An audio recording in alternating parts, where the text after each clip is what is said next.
I'm Ryan Morrow. I'm the brewmaster here at Collective Arts Brewing. I'm welcoming you to our Hamilton home where we've been brewing beer since 2015. This location we call home has been making beer for over 70 years. So I'm not exaggerating when I say beer is in Hamilton's DNA. There's a lot of ghosts in this building. Did you hear that? When we started 8 years ago, we started with a small brew kit from Dartmouth, Nova Scotia. Since then, we've driven to be as creative and innovative as possible. From our beers, ciders, gins, cocktails, and teas, to the creative artwork on our building, to the innovative packaging we use. This building has seen over 150 releases through its doors in the last 5 years. Once home to just 8 tanks and a bottling line, we've now got over 30 fermenters and a canning line. Our new canning line has been a game changer for us. We used to run 2 super old canning lines 24/7. Our new canning line fills over 200 cans per minute and maintains a consistent quality. Speaking of quality, it's the driving force behind all the beer that we make. Every time a beer is moved throughout the process, we're testing it.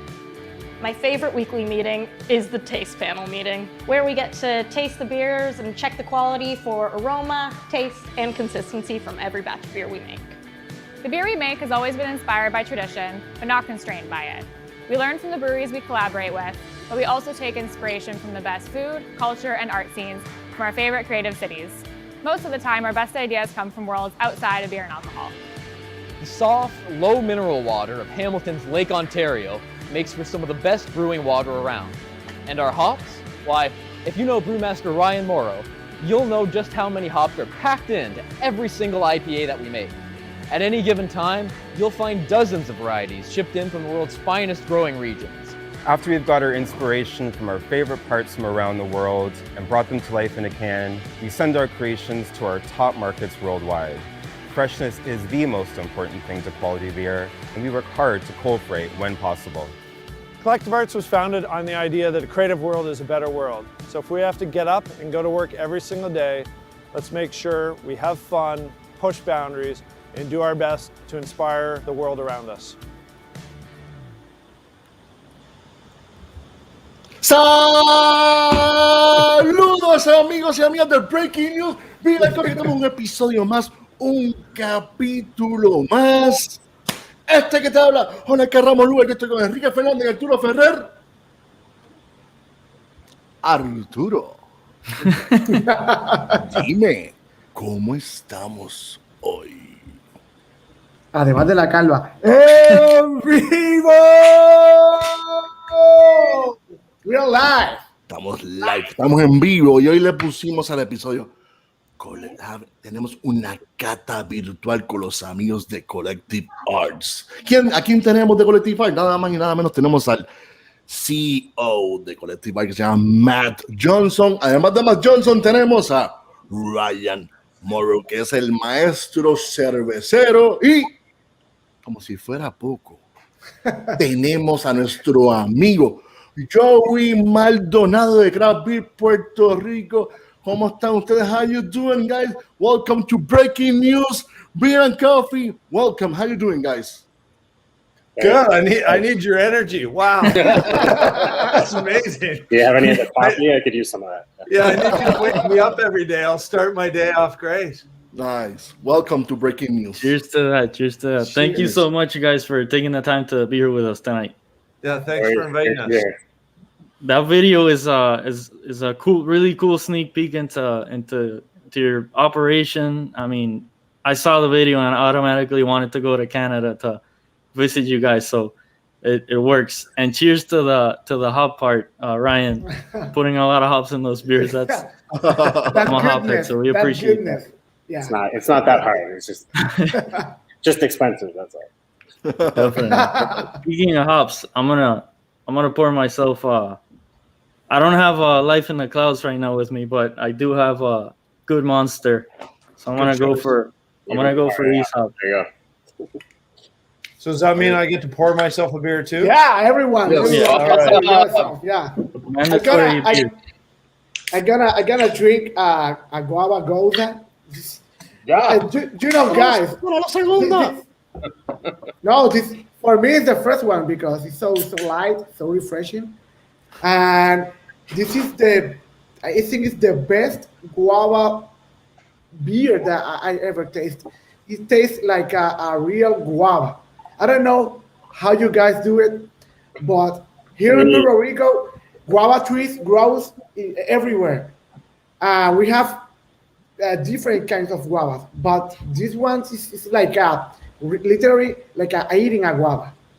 Yeah, we get our guava from Brazil, and we've actually gotten very particular where we gotten it from, and sometimes we've gotten farms just a few miles apart, and the quality of guava is completely different.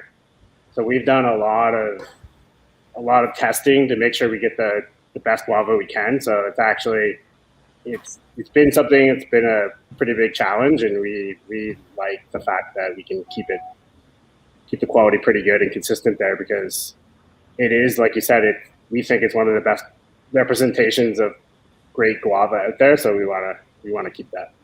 Yeah, and guava is a different. It's a kind of hard fruit to make in the beer, because I make a lot of. I am a homebrew too. It's like it's kind of difficult to make the guava flavor into beer. And a lot of your fruit beers really show the quality of the. I was trying the other day the acai smoothie sour too, which really, all the beers I've had from you guys with fruit and really showcase the flavor of like the fresh fruit. You can really feel you're putting. Doesn't taste, the sweet, some other beers are sort of weird with their fruit flavors. These are nice and fresh. Yeah, I mean, generally with our fruit beers, we keep the fruit load pretty high, but we do keep the ingredients to the premium, just because that we do feel it makes a difference. And we've tried so many different types of raspberry, like all the different main types of fruits you can think of. Like we've tried all the different versions of it just to make sure that we're getting the best ones we can. So yeah, I think it's important to us to make sure that we can, if we're going to make a fruit beer with X, Z, or Y fruit in it, we want to make sure we have the best fruit in there possible, and make sure that you guys, the drinkers, can taste it. That fruit's in there. You enjoy it. So that's awesome. Really important to us. So going back a little bit in the history of Collective Arts, like, can you guys give us a story, like how the brewery came to be? How did you guys end up opening such an awesome, creating such an awesome project? Sure. We, I worked actually for another brewery, and decided it was, I was a bad employee. It was, I decided it was time to do my own thing. I had enough opinions of my own. And so I approached a friend of mine, Bob, and said, I'm looking to start my own. Are you interested? And he naively said yes. He was supportive, and so then we went to put pen to paper on what do we want to create, and we quickly said we wanted to create a brewery that was founded on creativity, and supporting. Craft beer is all about creativity inside. How do you also make it about creativity outside? So we quickly decided we wanted to support emerging artists, and that way we could have creativity inside and outside. And that was the beginning of it. So we wrote a sentence down about fusing the creativity of craft with the inspired talents of emerging artists, and that was the generation of Collective Arts.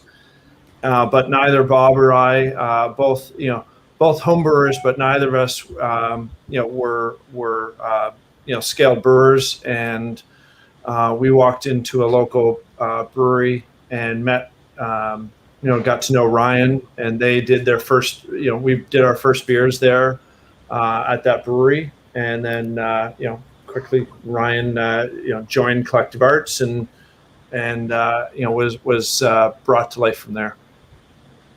Awesome. What do you guys? That's the short answer. There's a much longer answer that I won't bore you with, but that's the short answer. Short and sweet to the point. Yeah. That's always. What do you guys have in your glasses right now? I've got A Life in the Clouds. Awesome. Nice. Awesome. Same here. Ryan, can you describe it? Can you tell us about the story behind your creation? Yeah, so I mean, it kind of came out of a few kind of trial beers we made, and then I can't even remember exactly how about it came. It's like we kind of wanted like, okay, let's kind of make our flagship kind of lower ABV, around 6% New England IPA. So we just sort of said we liked the recipe, and it was just built around Simcoe and Mosaic. So it's just two really great hops that are always very solid and make really good beer. And they have those big tropical fruit and citrus characters and a little bit of dankness that people love. So it was just kind of like, well, let's not reinvent the wheel, but let's just use amazing hops and make a really easy drinking IPA. So yeah, ever since we made it, it's just kind of been one of our flagships now. So it's generally one of our, I mean, we have another IPA, a West Coast IPA, and they're kind of neck and neck as our mainstay beers, really. So yeah, I mean, it was just one of those things. It's kind of like use good hops, make a simple, straightforward beer, and kind of it. So Ryan, how did you get started brewing?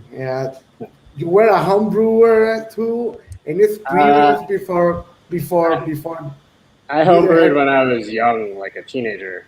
So that was way back before I turned professional. Illegal. Yeah, it was more just because I was just cheap and just wanted cheap booze. So that's what me and my friends did. So I did that for a few years growing up. It was fun though. We got to learn and play around a little bit. And then I went away to university, did a science degree. And I was finished my undergrad and doing a master's, and then eventually just some life changes kind of happened. And then I was just realized, sitting in a lab wasn't what I wanted to do for the rest of my life. So then I just kind of followed my passion of beer, which never really stopped, and decided I was just going to get a brewing job. And kind of, I don't really even know how it happened, but one of the big craft brewers in Canada found my resume, called me up one day when I was at a Toronto Blue Jays game. I was sitting in the very top row, and they brought me in for an interview like following a couple days or whatever it was, and gave me a job. That was kind of the start of it, and then I just took my brewing courses at the same time, and then eventually found my way into the craft brewing side of things, and I've been here ever since, and that was 16 years ago or so. Wow. Nice. Awesome. Been a wild ride. Yeah. So you guys have your portfolio of beers is like, what I love about it is it's super diverse. You guys are doing, IPA, sour things, fruity things, dark stuff, and it's all really good. How do you guys go about, what's your creative process when you're coming up with new beers? Is it a team effort? Does Ryan have the magic hand? I mean, I come up with the recipes. Like the ideas, we bounce around, kind of a team of us, depending on what we're trying to do. If it's supposed to be a big release, then obviously it takes a lot more forethought. If it's just kind of a one-off beer, then it doesn't really take as much thinking. And if we just think it's a cool idea, we'll do it. We also have a smaller brewery in Toronto now, so we can do a lot more, even of the stuff that we can't always do at our large brewery. So we're getting to play around and do a lot more lagers that we haven't been able to do just out of tank space and time in Hamilton. So it's fun to even keep playing around doing the stuff we still haven't been able to do. So, but I don't know. I mean, I've always been the type of person that feels like I don't know if this is just like a weird self-confidence, but I can kind of brew anything. So I'm not really afraid to brew anything, I guess. Yeah, and I think as a company, we just love playing, right? So, and we have the opportunity to travel together, not in the last little while, but to travel together and try some and meet some other amazing brewers and just, we want to play, and, we want to challenge ourselves as well. So it's, it works out for us, and it works out hopefully for our drinkers as well. Okay.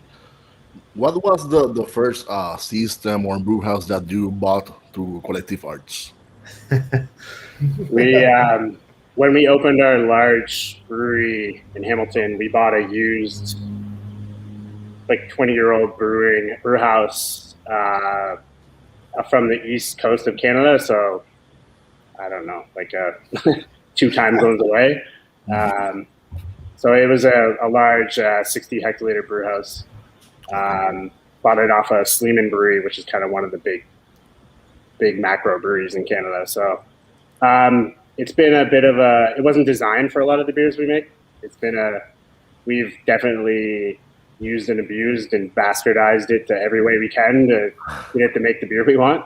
So it kind of doesn't really owe us anything, but we keep squeezing it for all it's worth. Eventually we'll probably upgrade from it, but right now we're still just making it work. So yeah, it's kind of a old ragtag system, and we totally changed it 20 ways over, but it does the job. It wasn't built for hazies and fruit sours. No, it was built for adjunct lagers. So. Yeah. So we do some things you wouldn't normally do.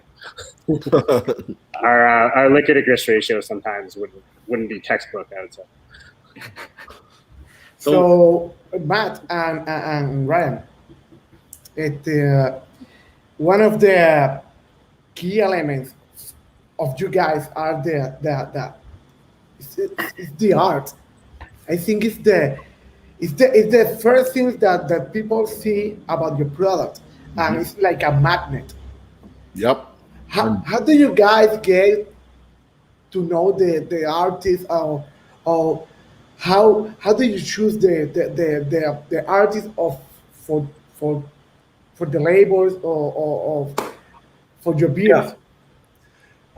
We do, even from before we poured our first beer, we did a call for art, and it was a global call for art, and we asked artists from around the world to trust us, and they did, and so we had 800 submissions, and we featured 93 artists on our first series, and we didn't know whether anyone would like our idea of matching up, art and craft beer, and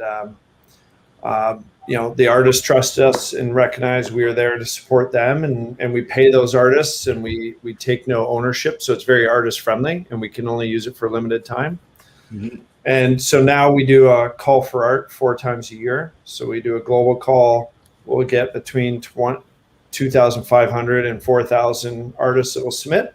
Wow. And that gets curated, and it's, quickly learned, it's not myself or Bob or Ryan's responsibility to know what, the best art is that should be on the cans. So each series we have different creative thought leaders that become the curators, and they volunteer their time, and they take that series down to, they take all those submissions to a series. So we'll have about 70 artists that will get featured. And as I say, they get, we pay them, and we take no ownership, and then they get put on all the packages, and then we have a whole team that will help to write stories about the artists and help to feature them and promote them. Nice. And that's our ever-changing brand, and again, for people who get easily bored, it's great. So the liquid inside, we're always changing, our core lineup of products, but we're also always changing the outside, and there's always different artists that inspire us. It's like eye candy for I don't know what is that. Give me that. Yeah, it's amazing because we all have different, just like we all have different taste buds. We also all have different, sets of eyes of what attracts us, and so there's different art that will appeal to you, and so there's always something there that will inspire you. And then with spirits, like with our gins, instead of doing a call for art, we actually reach out to artists and we commission work. And then that art gets applied to the bottle and painted on the bottle. And then, so it's a limited bottle, and then the labels peel off. So you're just literally left with a limited piece of art, and we turn that ball into art. So that's how we do it. And then also when we support causes like International Women's Day or Pride, we will reach out to artists and do a series in conjunction with them, and often and generally tie that in with a charity. And so that becomes, we call it it's our MORE campaign. So it's creativity for community, and how do we support those communities that are important to us. Nice. How often do you change the art? 4 times a year. For any of our, like Life in the Clouds that we're drinking, would have 4 different artists at one time, and it would change 4 times a year. So there would be perfect. Nice. Yeah. I'm an artist graphic guy, and I just submit like maybe in the this is the last one. I submit an art from myself. But what? Oh yeah. Yeah. Did you get selected? No, man, I don't get selected. But that's okay. He went submitting. Yeah, it's hard. It's hard. It's hard. There's a lot of amazing artists. Yeah. So definitely, keep submitting. And I encourage all the artists. It's the hardest thing. Like I was part of the first series when we did the search.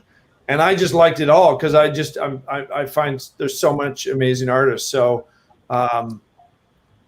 keep submitting. That's awesome. And it's very different.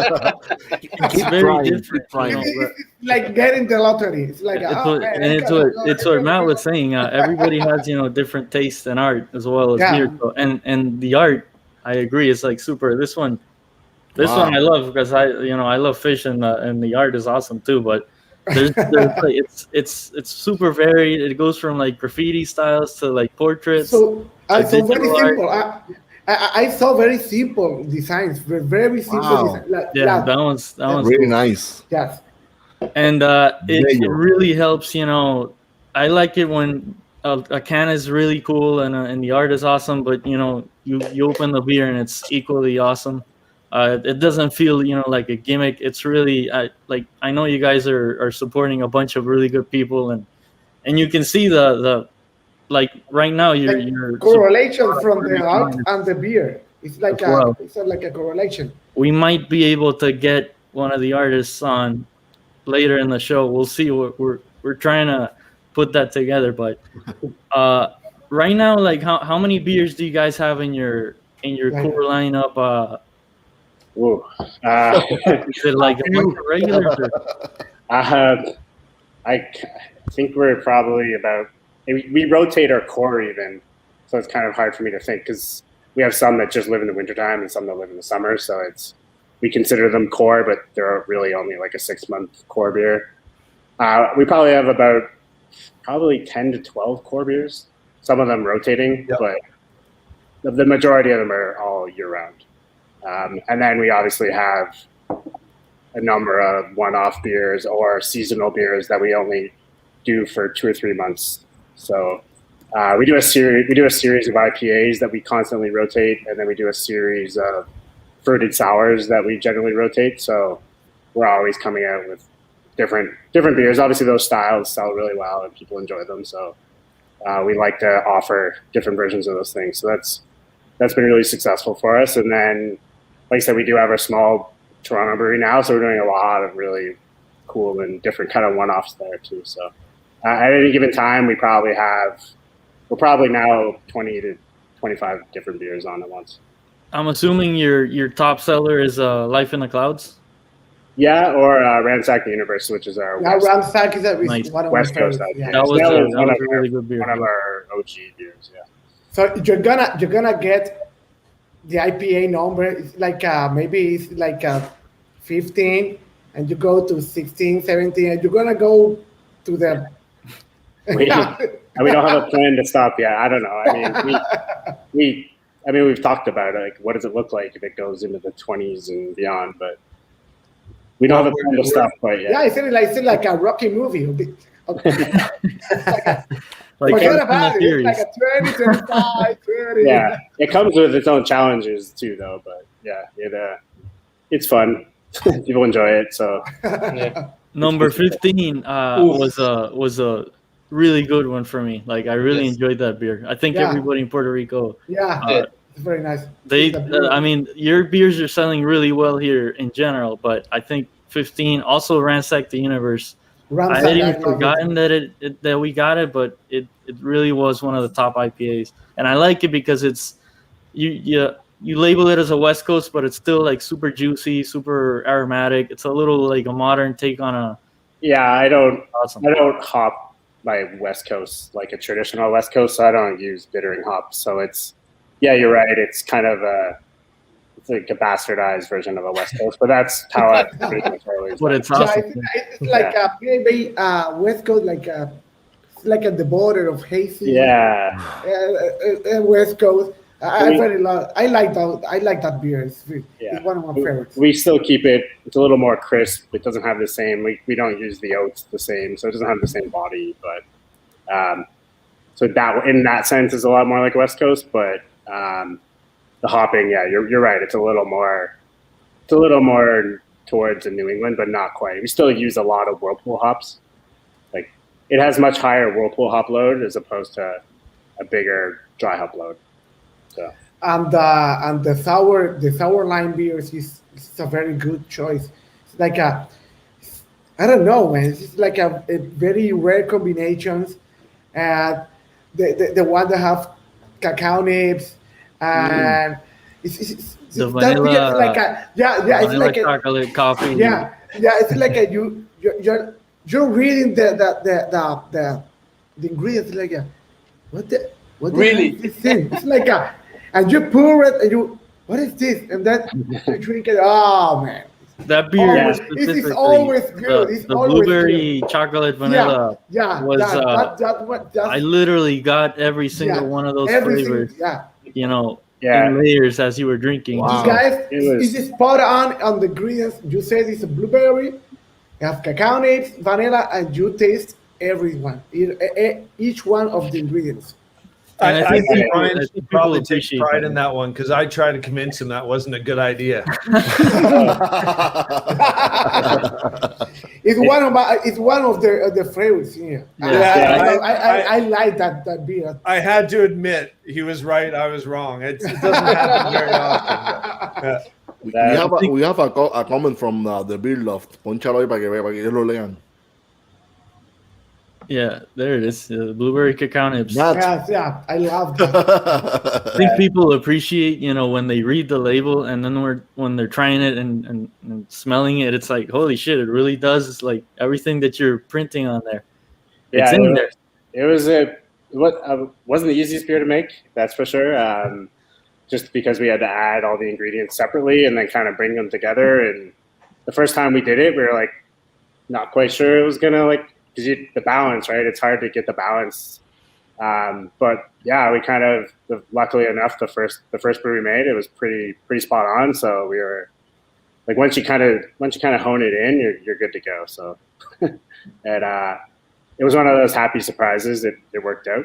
Definitely a little bit of a high wire act because of all the different ingredients, but I knew that chocolate goes together with blueberry and vanilla. Like those flavors always work, even though to some people they might be a little strange, but and then just kind of built it from there. So yeah, it was pretty cool. I was pretty happy with how that turned out. We worked along with Brian Stromke at Stillwater as well on that one. It was a collaboration, so Brian was a big part in coming up with the design of that beer too. So it was cool to work with him because he's such a great and inspiring brewer as well, and he has crazy ideas about making beer, and so do we. So it was awesome to do that together, and everyone seemed to really like it. So it was great. Awesome. The porter that you have, the chocolate and coconut, the stranger than fiction. That's a very nice beer. It's very. I don't know, man. I don't know how you do it, but people in PR like their coconut, so that's a good one. Going back to we were talking a little bit about the Guava Gosa earlier, which I think is gonna be the next beer we're trying, and we have one of the artists that he's gonna be on here in a second. How did you guys You said the guava was from Brazil, but how did you even in the first place think we want to make a guava beer? Or was it you happened to have that awesome guava in hand and you what was the I mean, it was a few years ago. We've been making this beer for a few years now, so I don't remember exactly. I can answer this question. Do you remember? Okay. It was our first sour. We were doing a Goza called Prophets and Nomads, as well as we had our jam up. But our first real fruited sour was the guava, and I have a lot of family from the Bahamas, and I have a love for guava. And so I remember this, Ryan, we were in the tap room and we were trying all different things, and I just kept repeating guava. And, subliminally or not so subliminally, I think we ended up with a guava. And it is a great beer, but I have a personal, affinity to that beer because of sort of, Bahamas was the only place growing up that I ever got to try guava. It's not like we have them growing here in Canada. It's hilarious. It was really fun. People at the bar here, they say like, "Oh, I want to try the guava beer." Like, and when you tell them it's from Canada, they're like, "What the hell?" A sour guava beer from Canada, but when they try it, it's like, damn, it's like eating guava, man. It's just like we use a fresh guava. We use a healthy amount of guava. That's the key. Also, I find that the saltiness from the Goza base really makes guava pop. Like the salt really works well with guava. So I think that's one of the key elements. It really makes those, like that kind of funky, dank guava note really pop and bring up the tropical. So the salt is the key to it as well, I think. The guava is a fruit that you have the fruit in your hand and you can smell it from afar. It's a very pungent and very aromatic fruit. And for I don't know, for Puerto Rico, it's one of the best beers, because here we have like 80 degrees weather all the year, and you have sour and guava. It's like a perfect combination, man. It's like I can drink that one like maybe all day. Yeah, all day, man. Easy drinker. I'm not sure of the numbers, but Joey can probably answer this. This is probably either the best selling or close to the best selling beer in Puerto Rico. It's just a case from becoming the best one. So. It's gotta be up there. I'm just gonna get my other one. Kike, show me the color. Show me the beer. It's beautiful. It's sort of like a pinkish, orange, super hazy. You can definitely tell they put fruit in there. And if you have it from the keg, I have to say something in Spanish. It gets to Puerto Rico in kegs, I always like to order a couple of them, because I don't know why it seems like it's even more fruit, even more juice. And those last couple of glasses from the bottom, it's freaking awesome. I have to say something in Spanish. Kike, envíame eso para Texas, por favor. Yeah, we gotta get. I am from Texas. We don't have Collective Art in Texas, so. Oh man! Can you translate that? But I only took 1 year of Spanish, so can you translate what you just said for me? George wants me to send a case of guava over to Texas. I'm in Texas. He lives in Texas. It doesn't. Kike sent me this one. Yeah, I sent them some Good Monster and a Jam Up the Mash, which is also one of my favorites. Super drinkable, nice dry beer. So we don't want to keep them waiting anymore. We have Eliezer Fontanes here with us, one of the artists. ¡Aplauso! Saludos, Eliezer. Hello, hola. Gracias por estar aquí. Hola, Eliezer, ¿cómo estás? ¿Estás bien? Todo bien. Everything's fine. Dale, Kike. Nice to meet you, Matt. Nice to meet you, Enrique. Yeah, nice to meet you. Jorge. I know you, Joe, Arturo, Ryan, Matt. Nice to meet you. Welcome to Breaking News. So Eliezer is obviously a very talented artist. He did El Gigante, which I'm sure a lot of Puerto Ricans have seen. Joey tiene la lata aquí. That was for the Lotus. Was it Lotus Mosaic? One of the surround sounds. Cool. Surround sound. Yeah, surround sound. Nice. Awesome. And now that he's here, we heard that you guys are doing specifically with the Guava Goza. You guys are going to be supporting a group of Puerto Rican artists like for the next couple of labels, and Eliezer is gonna be one of the guys putting his art on one of the guava cans. So nice. If you guys can talk a little bit about the next labels incoming. We have a couple of them here to show the. That was the. That's the original Gigante. one that Joey has. Yep. Beautiful, bello. Which was a great beer, by the way. It's, What's your art for the guava? I don't know if I've seen it. Yeah, I think it's yeah, for the I have second it. round. Yeah, I have it here. We have it. Coming up. We have it. We have it. We have it. We We have it. have it. I We have have it. it. Oh, okay, okay. Oh, as I said. No, Oh, amazing. This is gonna be the next can that's coming into Sergio. Puerto Rico, right, Joey? Yeah, that's the one that's coming just in a couple of weeks. That's from Serio Stuff, another Puerto Rican. Which is another Puerto Rican artist. And then after that one, we have the one that Eliezer made, which Director, poncha ahí la de Eliezer. No. Ahí está. There we go. Duro. Gigante. Yeah, Bello. Amazing. Eso es como un semi, pero una que te. Como un Yeah, pez gigante. It's like a. It's like a semi. It's like a vegigante, but you know, a mix of both. Yeah. Sí. I try to Lovely. use the same language of the first artwork, so they can complement each other. I don't know. Yeah. Bello. That's awesome. Okay. Awesome. So I believe there's going to be 4 different labels with Puerto Rican artists, if I'm not mistaken. First is Sergio, which we have it. This is the next one that's incoming. Mm-hmm. After that is gonna be Eliezer. Joey, ¿cuál sería la próxima? Care. Care, creo que es. So Nice. Nice. Care, So it's just like the other same. Puerto Rican artist. It's like a green and pink. Mm-hmm. And then to finish off the series, and they're all Guavagosa, which Puerto Ricans, like I was saying, I don't know if it's the #1 selling collective arts right now in Puerto Rico, but it's gotta be. It is. It is. We love guava. We love guava. We love. Awesome. Super Well, refreshing beer. We're excited to get our final vaccines here, so Ryan and I can come down here and have a guava with you guys. Yeah. We'll do love that. We're Yeah, gonna do something can with do that. Eliezer and Sergio. Do some stuff with the Puerto Rican guys here. Yeah. For sure. Definitely love that. Of course. Yeah.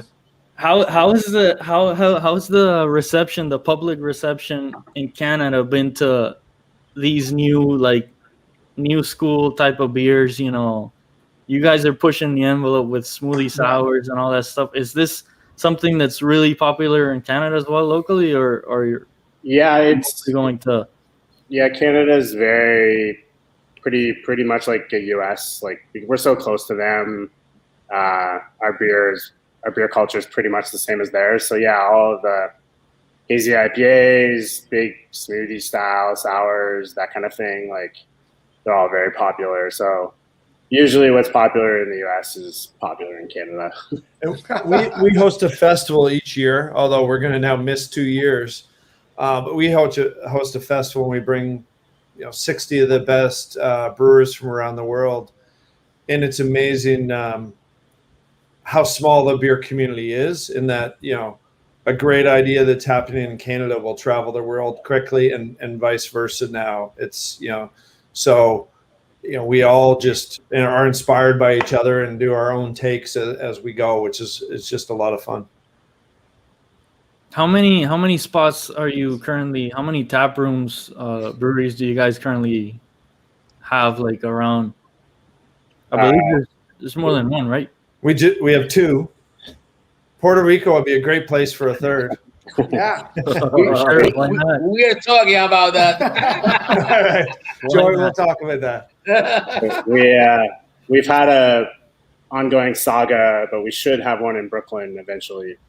Oh, nice. It's been held up because of COVID, so it's been we've been waiting a long time. So hopefully the light at the end of the tunnel is kind of happening. So, but yeah, we've been really looking forward to have a U.S. location. So hopefully by the end of the year if everything works out. But with COVID, you never know. It's gonna be in like Williamsburg. Yeah, it's a little south of there, more in Gowanus, down towards the other half area. If anyone's ever been that way, yeah. So yeah, that's been on the plan for a couple of years with a nice COVID delay. Let's talk about your gins, ciders, sodas, teas. Could it make it to the near future to Puerto Rico? All of them? The teas already did. Yep. Teas are there? The teas everybody. Yeah. Yeah, so yeah, any feedback from you would be great. we love all kind of alcohol. If you like gin, if you guys have everything to offer, we can get it. Yeah. Our teas and our gin cocktails are both a good fit for a nice warm weather. Yeah. So our teas are kind of like, they weren't really even intentional, but they're kind of our like take of like a seltzer, even though they're made with all natural ingredients and like premium teas. Like, but we don't really cut any corners. That's a good detail for us here in Puerto Rico because, as you already know, seltzers are not malt based, and your teas are malt based, and they pay less taxes than regular hard seltzers. So that's great. That's another plus to it. So grain-based alcohol is more cheap than. You can get taxed as a beer, I'm assuming. That's why. That's exactly that one. Yeah, I mean, we could make them spirit-based if we wanted. We'd try. Like they taste the same pretty much. So then we have to pay more taxes from them. Don't do that. But then you never know. Like certain markets, the taxes are completely different. So it's kind of like wherever you go, you never really know what you run into. So, but for us, when we looked at like, we just got excited about the idea of playing with steeping whole leaf teas and adding a bunch of botanicals in there, and so we love them because they're just really easy drinking, but very like a lot of aromatics and a lot of flavor to them versus a lot of the seltzers, which are they're really sparkling water with flavoring added. So we really like if you're founded on creativity, you want to be inspired by what's inside the glass, and so that's important for us. How many different gins are you guys? And Ryan, I believe Ryan is the one to mention it, or Matt, excuse me, of the you could peel off the label with the art. I don't know if Eliezer is a gin fan. Maybe he can do a Puerto Rico version for a gin in the future. Yeah, your art would look beautiful on a bottle. So yeah, it's painted on the bottle, and we do a limited run, and it's designed. You peel the label, so it's literally you're just left with the art on the bottle with a very tiny logo for us and for the artist, their signature, and that's it. And it's just they're beautiful pieces of art on their own. So yeah, we should talk. Yeah, but like you mentioned, we're up to 4 different gins now. So we have like kind of like a standard. It's not like a London Dry, but we call it an artisanal dry gin, and then we have 3 different kind of flavored gins. One of them just won the best in class of flavored gins at the San Francisco Spirit Awards, so we're pretty pumped about that. So really, that's kind of the best as you can get for gin awards in the world. So and that's kind of one of our newest gins. So Matt Howell, who's our distiller, is not on the call, but he's the one that kind of comes up with all our gin recipes. And then those turn into our gin cocktails. So we have a line of our gin cocktails where we use one of our base gins and then develop a cocktail around that. And those have been pretty damn popular too. So we like what we can do, especially when you can kind of use one of our products and then expand upon it. And our spirits are really great for that because you can obviously do a bunch of different things with spirits. Talking about cocktails, you guys already have a line of beers, right? It's like you guys gonna introduce yourself from it's the beer thing, but is there another thing? It's the cocktail thing. So you guys are making gin. That is one of the basics liquids to make any drinks, and you have beers too. That is like maybe it's like the hops from the. It's like for me it's like the hops. Cocktail world. Yeah, of the cocktail at the work. Yeah. How many beers do you have, and how do you come with the idea of making beers? Wow. Those, I mean, it really depends what we're doing. I mean, some ideas you kind of work backwards, and some ideas you kind of go forward. So not every beer I come up with the same.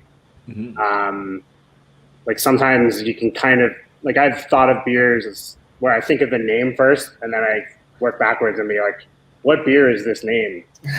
Yeah. So like, Yeah. there's no set way we come up with beer. I mean, yeah, a lot of times we're thinking of like concepts and trying to do things we haven't done before. Like that's one of the challenges as we exist as a company and get older and older. You do, but you change all the beers you make. You end up like you've done a lot of things, so it's hard to not always just make the same thing again. So it becomes a bit of a challenge to not just like regurgitate something you've already done in the past, but to come up with something new. So, but yeah, it's a fun challenge to kind of keep pushing ourselves and keep coming up with different ideas. So really nice. It's tough and fun at the same time.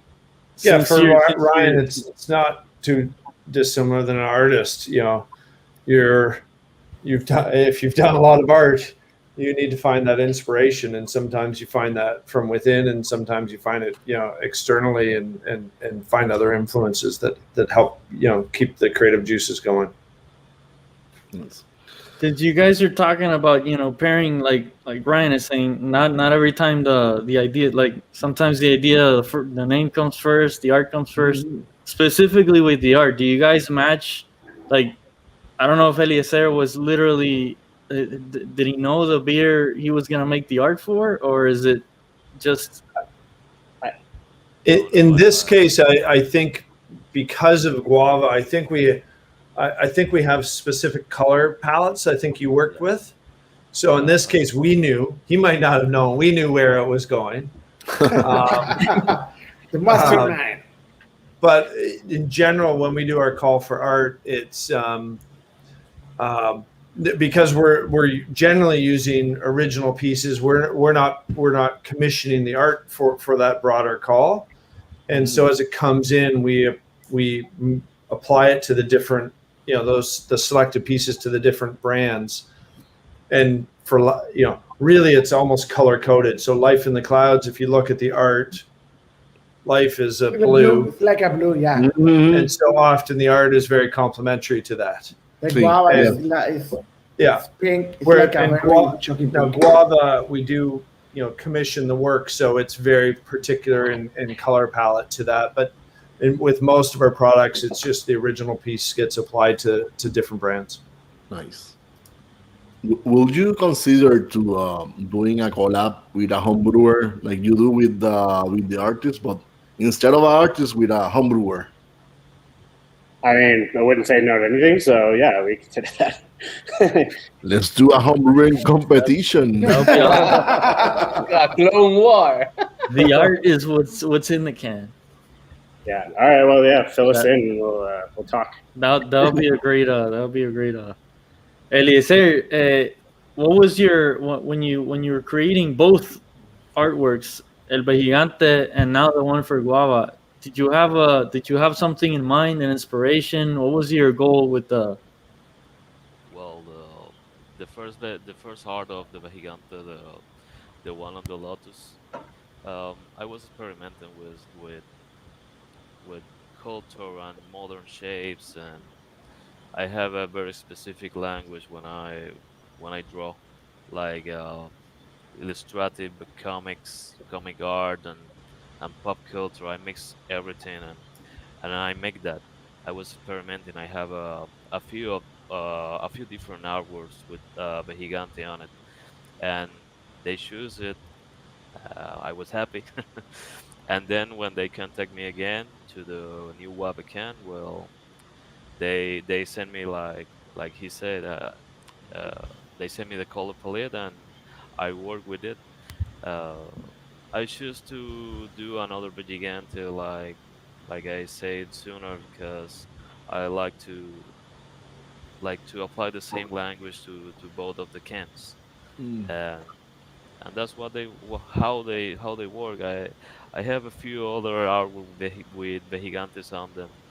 I have like a 12 series of artwork, something like that, and that's what the idea is. Not that's what we do. You know, that's Cool. what I choose to do. Sort of like a trademark that people can recognize on the cans and know that it came from you.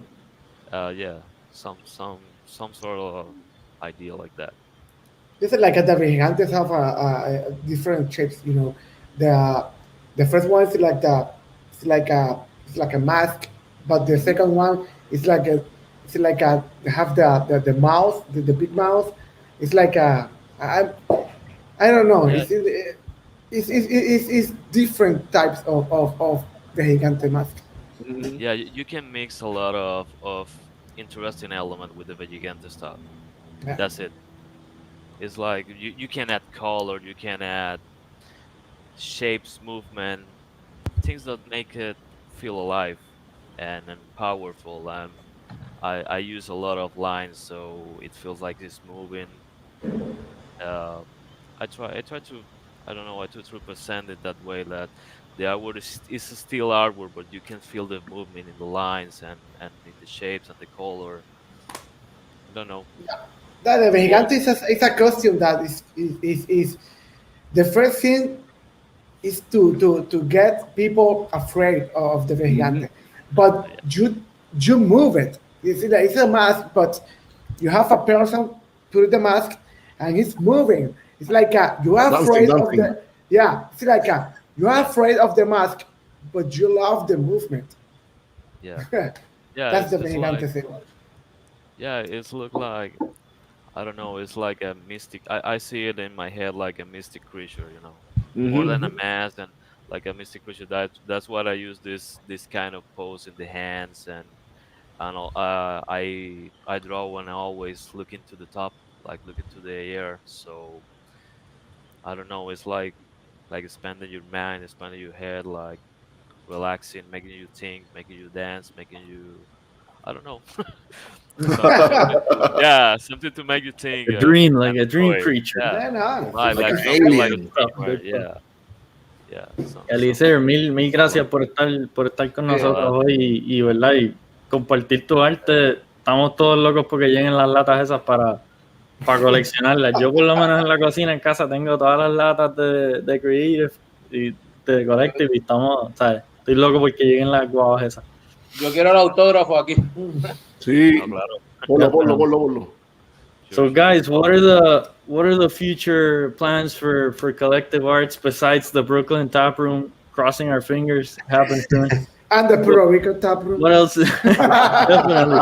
What else is in the pipe? You know, what's next? What's next? Hopefully we'll be able to travel. That'd be awesome. Yeah. I mean, we have a bunch of new things we're doing this summer that'll hit the market hopefully pretty soon. We just did some expansions on our canning line, so that's been a little bit of a delay, but we have some cool new projects coming. So yeah, just kind of keep doing different things, and hopefully the world opens up and we can come visit people like you guys and kind of get back to normal a little bit. Yeah, Matt, I don't know. And Canada has legalized cannabis through dispensaries. So we're doing cannabis beverages that will come out in June. So that's new news for us. So you have to come up to Canada to try them. Yeah, we have to go there. Yeah. Canada's always ahead of Canada's always one step ahead. I don't know if that's the case. This is the one time we're a step ahead. Canada is the cool USA. we'll take that. Yeah. You guys are definitely, you have to get in on that game. You know, this sort of product with this look is like, you know, it sounds like a match made in heaven. With the product, the quality of the product, the quality of the art, the quality. I'm talking about myself. The quality of you people, because we are talking to you guys, and you're like a very nice guys. Yeah. We really love you. Thank you. Thank you. We are friends. We are friends. You're friends. Back at you. Yeah. No, this is great. It's great to be here. Yeah. Arturo, hazle la última pregunta a Joey. La última pregunta, Joey, o él. La búsqueda, Future beers for the Puerto Rico market. Bueno, the last IPA number was number 16, right? Yeah. Yeah, that was International Women's Day. International Women's. Exactly. IPA number 17 is on its way, which is an sour IPA, guys. Yep. Nice. The next one, I think, if I'm not mistaken, it's Mai Tai, right? Mai Tai. Yeah, Mai Tai cocktail inspired sour beer. Nice. So, Yeah, that's coming. It's on the next container. Everything is coming in kegs this time also. So we are opening.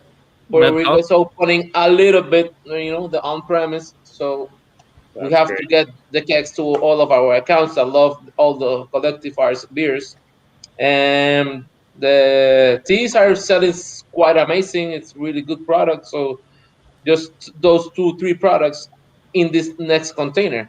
And in the next container, I know we're going to bring more new beers. Nice. Yeah. We have a question from Maria, one of our friends, Maria. Saludos, Maria. That's for planning to do a triple IPA. We've done triple IPAs, some one-off ones. I think we just released one about a month ago. Just like a small version. We've done also very, very small ones out of our small brewery. Mm-hmm. I will say that we have not to let the cat out of the bag too much, but IPA 19 will be a collaboration triple IPA. Wow. Another pretty famous brewery from the US. What famous brewery? Breaking news. Breaking news. I'll just say they're from the Northeast. Very nice. I don't know if I'm supposed to. All right, yeah, that's cool. There's a lot of really good guys going making beer in the Northeast. So that's nice. Yeah. So that'll be. So stay tuned, I guess. Awesome. I had to say something that I learned to homebrew with a Canadian guy. Canadian guy. This guy. Definitely. Craig too. Craig too showed me how to homebrew. That's the guy. That's the guy, eh? Yeah. I don't know what you're wondering. I don't know who he is. But I hope he taught you well.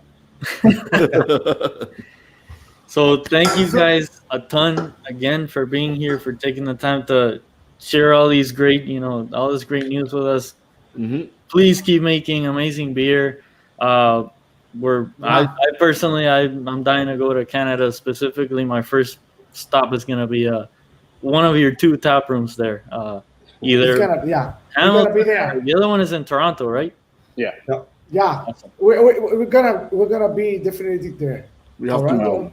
We'd love to visit. Let us know. We'll obviously love to have you and hang out, and we can hopefully all sit around and have beers together. The world will be normal. Whenever this COVID thing dies down a little bit, please, you're welcome to come down in Puerto Rico. Yeah. We'd love to have you here. You probably appreciate a little bit of warm weather. Nice. We'll take anything. We love the 16 ounces cans. Yeah.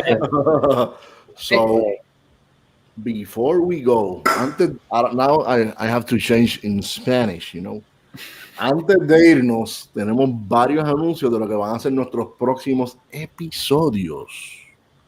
Señor director, nuestro próximo episodio va a ser el próximo jueves 27 a las 8 de la noche, a la misma hora. Martes no.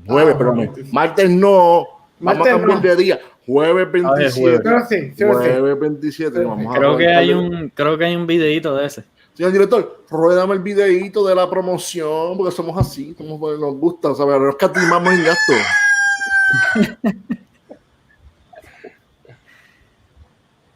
Sí, para la fe. Kike, háblame un poquito más de esto, cuéntame. Esta cerveza, los chicos cool, las chicas cool de Boulevard Brewing hicieron una cerveza a colaboración con Gustos Café. Todos conocen Gustos Café aquí en Puerto Rico. Hicieron su Coffee Porter, Early Riser, le echaron un montón de café puertorriqueño. Todos estamos locos por probarla.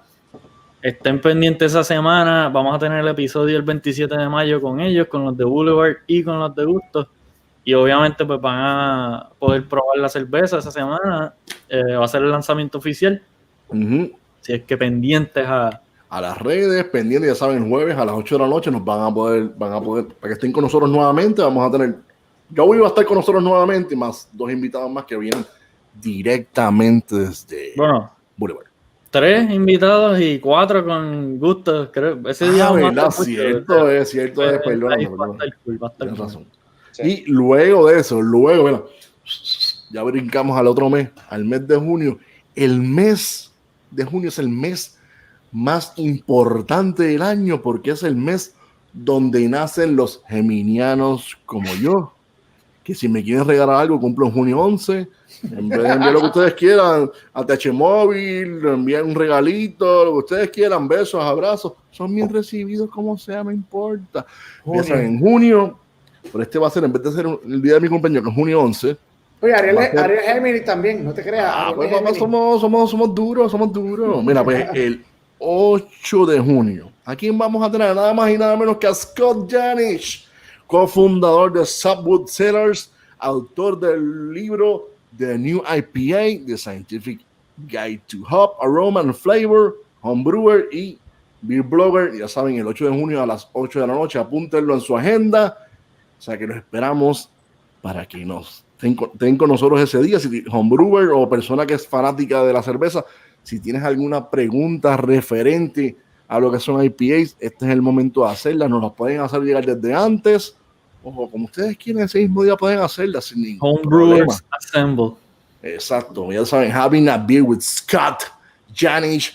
Mira, Arturo me molestó tanto. Mira que van siguiendo a Scott Janisch. Arturo, ahí lo tienes, te complací. Bebé, te complací. ¿Sabes cómo es? Thank you.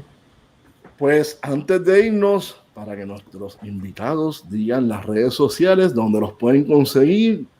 O sea que ahora cambiamos otra vez al difícil, al inglés.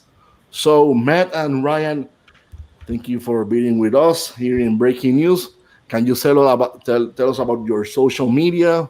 Where you can social media on Facebook, Instagram. Can you tell us about it? Yeah, at Collective Brew is where to go for our Instagram, or Collective Brewing is Facebook. Nice. So Ryan, something more that you want to add or comment? No, I just thanks for having us and look forward to meeting you guys in person and having a couple of beers. Be there. Yeah. Great. Nice.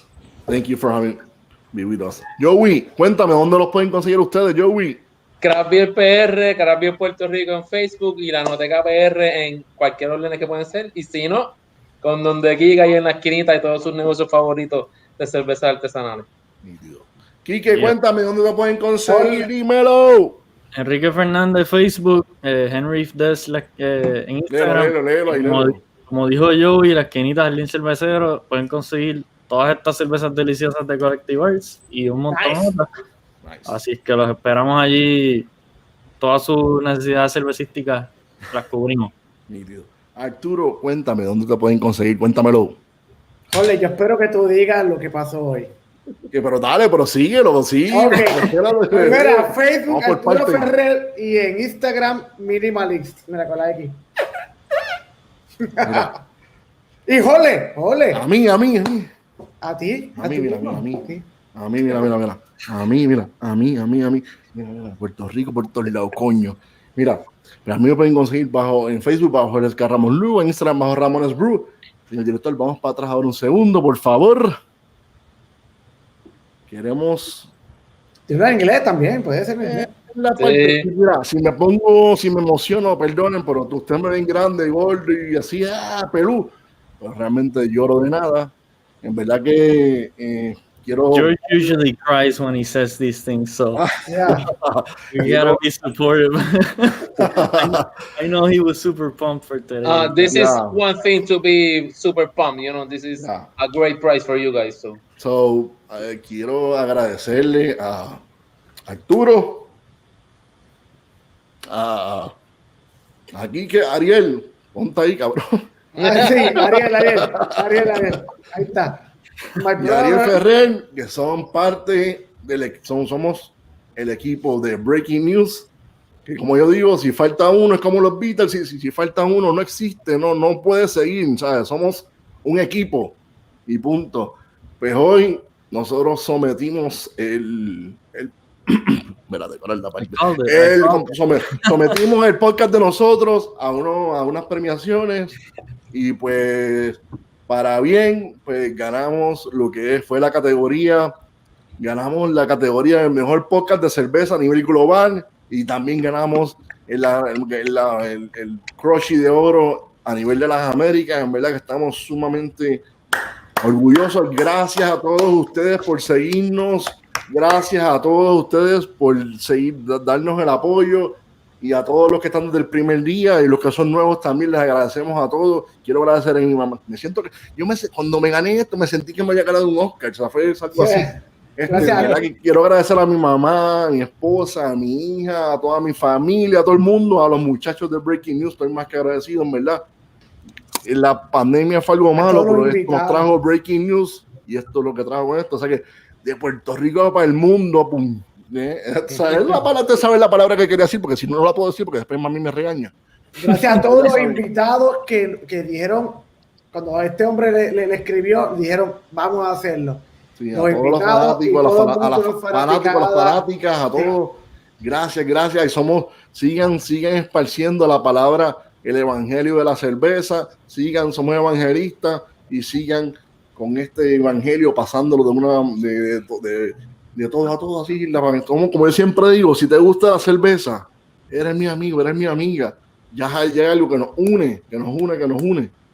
Ayer, algo que quieras decir, Arturo, algo que quieras decir, Enrique. Bueno, Quique es mejor que habla inglés de nosotros. I just want to, I want to appreciate that we have these awesome guys on the show today, because without awesome guests like these two gentlemen, we wouldn't have what we have here today. So we really appreciate, the beer knowledge, everything you guys do for the industry. It's awesome. We love it.